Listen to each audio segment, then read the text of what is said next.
Hey everyone, another episode of Brownkidz Cast coming straight for you. Today we have a pretty cool topic to talk about. So I wanted to reach out to the parents and the guardians of the Brownkidz fandom, the brown people as we call them. And I think Ryan and I actually did like a really cool expose into this one movie. You might have already seen it, you might have not, you might have heard of it, called Alvin and the Chipmunks. And I think this movie actually bridges like a really good way for parents to connect with their children, especially children of first or second generation immigrants, because this movie has some interesting parallels. Now, parallels to what, you might ask? Well, there's frequent comparisons made with chipmunks versus rats versus skunks, and how they're like arranged hierarchically in society. And I think it's an incredibly deliberate and incredibly enlightening way to talk about racism. Right, Ryan? My name is Ryan Sand. Thank you for giving me the opportunity to describe and detail my thoughts on Alvin and his chipmunks. There is indeed many things one can say and do. Dave, for example, was a horrid father. Uncle Brian, on the other hand, was driven to insanity by power and wealth. This is a classic case of Faustian horror. Following this thread, there is insane race. You bring up some really good points, Ryan. I think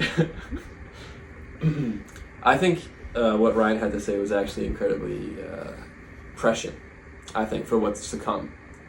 Anyways, we've got another segment coming along now. We have a guest star, Bob Syke. You might know him for his Bachelor's of Arts in Psychology. Do you want me to step off? Yeah, Ryan and I will go ahead and get him and bring him back. Okay. We'll be right back. You might know. Hey, Bob Syke. It's really good to have you on the show. I've actually been waiting for this opportunity. Please let me finish. For a long time, actually. So yeah, it's great to have you here. So Bob, I heard that you had some interesting research that you wanted to share with us today.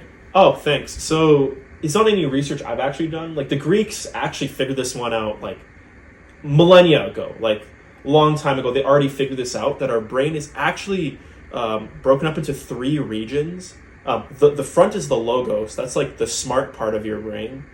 We have the ethos, which appeals to, I guess, like our ethical part of the brain. And we have the pathos, it's like a compass or something. Of course, you're going to the grocery store. You got to know where you're going. And one interesting feature I found from this movie is it actually engages all three regions of your brain. So there's actually one scene where Alvin and the Chipmunks, where Dave actually had to find his way to the theater that Alvin and the Chipmunks were performing in the climax of the movie. In the climax of the movie, right? Movies don't normally engage this part. He had to navigate his way. The pathos. That's the pathos. Find a path. And then there's the logos part of the brain. There's one scene where during like the end of the second act of the movie where Uncle Brian, in an attempt to win the chipmunks over, had to appeal to the logos part of our brain. And the ethos, well, let me just say, the chipmunks knew their worth. They're not rats. Nothing like them. It's interesting you bring that up. Thanks. I feel like that's a great place to end. Yeah, I guess that's all we have today. Bob Syke, out of here. Great. Amazing stuff. There was so much good shit.